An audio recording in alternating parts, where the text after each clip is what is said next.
Copywriting has again transcended from its usual form and practices into the new internet era.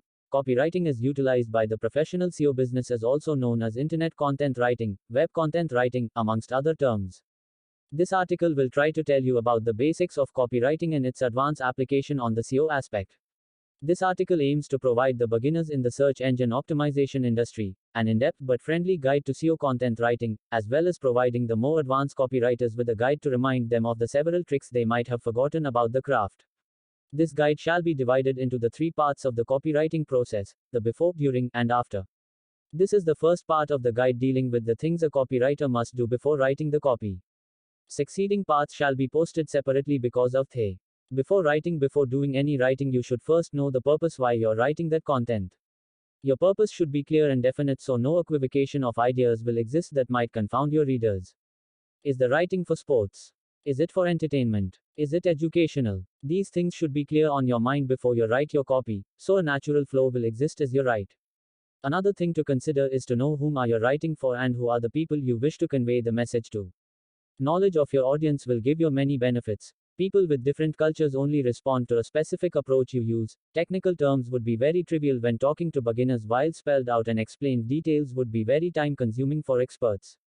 The internet is used by a vast network of people and your target may only comprise a very small minority. It is important that you address your target effectively if you want more conversions, making site visitors into customers on your website. About the resources, knowing the right information will certainly give you the right results. Knowing what people want and what they are searching for will be one of the keys to make it big in this business. One of the things that can help you acquire this information is through case studies, surveys, and polls that can be found all over the internet. Most of these studies provide general demographic information about internet users. If you're lucky enough, since it is discouraged, you might even stumble with information regarding the searching habits of different demographics. Once you have decided to use particular information from the internet, make sure that it is from a reliable author or source. Incorrect and inaccurate data proliferates all over the internet and it happens that you may be misled by others to use them. So, see to it that the articles or studies you are about to use are made and conducted by certified educational institutions or known private companies so you will not have any problems about their authenticity. Another effective source of information from the internet are pages which rank high among search engines, especially those that are related to yours. Analyze and learn the effective things they have done to increase their page rank and apply them to your work. You could also check out the pages of your top competitors. You might learn a lot from them, but be careful not to copy their stuff as it is, since they will be constantly checking out their competition. Copyright guidelines are finally catching up with those who replicate content, ending blacklisted by major search engines. SEO forums are also helpful in guiding you about the latest trends in the search engine optimization business. Experts usually crowd in these forums to discuss the tricks and trends of the business. Moreover, new updates and trends about search engine algorithms and technology can be found on these forums, so it is highly advisable that you check out those forums. However, the forums might be a little too complicated for beginners as terms often become too technical to understand even by seasoned users. About the words, now let us go down to business. It is time to know what are the keywords and phrases you will use for your copy. The keywords and phrases would be the ones that you will use and try to integrate throughout the whole copy. It would be the bait you place in the hook in order to attract and hopefully catch your potential customers. First of all, you and your client should brainstorm together, face to face if possible, about the keywords and phrases you want to use for the copy.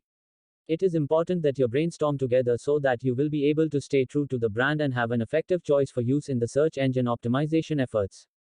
You could make use of different keyword tools found in the web such as keyword discovery, good keywords, word tracker, overture, etc. Issues regarding their usability and effectiveness will be discussed separately.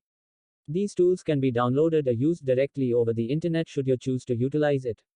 In choosing phrases or keywords, remember to start with and use popular but not so competitive terms, since it would be very difficult to compete with more established websites if you have just been starting. The above-mentioned tools will help you determine which keywords or phrases you could use. One-word keywords are very difficult if not impossible to compete with, as it would have a more general scope compared with phrases. For example, if you are trying to write content for a company selling educational toys, choosing a keyword like toys would be a stupid idea, since search engines would give around 100 million hits for that particular keyword, while changing it into phrase like toys for students or educational toys would only have hits of around 5 million. This means that the chance that a web searcher would actually go to your website would be 100 million. 1 under the keyword toys, while choosing the phrase educational toys means a chance of 5 million, 1, greatly increasing your chance of being visited. Besides, customers are more likely to refine their searches since using or typing just one word searches would mean being bombarded with a lot of unwanted information than they need, costing more time and effort. Your keywords should specifically target 1, the product or service that you are offering, and 2, what people actually type whenever they use the search engines in looking for products and services like yours. A good example would be when writing content for a company selling kilns for bricks. You should not optimize for the keyword kiln for bricks if most people actually type oven for bricks when they are looking for such equipment. It is useless to optimize for the term kiln when most people opt to type oven since a few if none will be looking for the term kiln. You should also identify and discover various words and terms which are closely related to your keyword or phrases. Some key terms and phrases are so intimately intertwined with others that one group associates it with a particular field while another choose to associate it with something else. One good example would be cosmetic surgery. Cosmetic surgery is a medical procedure, so it can be regarded as something related with medicine and surgery, while it is also correct to say that it is related with cosmetics and beauty. Since the fields of medicine, surgery, cosmetics and beauty are popular fields, optimizing for both the cosmetic and the surgical aspect of the phrase cosmetic surgery would bring more keyword hits for searchers from individuals of both parts of the spectrum. Another thing to consider is to integrate local terminologies or equivalents of your products or services when optimizing with keywords or phrases. An elevator in the US would be a lift in the UK, a truck in the US would be a lorry in the UK, and the list goes on. When trying to sell products or services for a huge demographically different society, you should optimize for both of the groups as each would tend to search for the more familiar local term. Better yet, you could create different sites for different demographic groups, replacing particular keywords and phrases, enabling you to cater to both. Moreover, it would be wise to consider placing regional information or regional keywords or phrases. Integrating regional information along with keywords and phrases enables users who prefer more specified searches to visit your website. You would also benefit from the limited competition because of the more specified search. Most people looking for products and services in the internet would certainly prefer to find what they need locally, so adding local regional information would definitely be of great help to you and your potential client. Another benefit is that you could add another keyword, which is the regional information to your existing keyword or key phrase.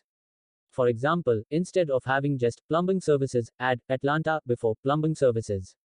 This would give you an edge over competitors as it would profoundly decrease your competition. About the content. Now that you have the keywords and phrases you would need, it's time to plan about the general thrust of the content, on what the content should be like. Generally, the main idea of writing content is for it to be able to provide useful information for visitors in your site. You are primarily writing for the readers, the human visitors of your site, and about the products and services that you have to offer. Secondary to that idea is to provide the search engines information so they could properly and accurately index your site according to its proper category, so anyone who wants to look for something in particular, through the use of search engines, would eventually find what he needs. In other words, your content should be both customer-oriented and search engine friendly.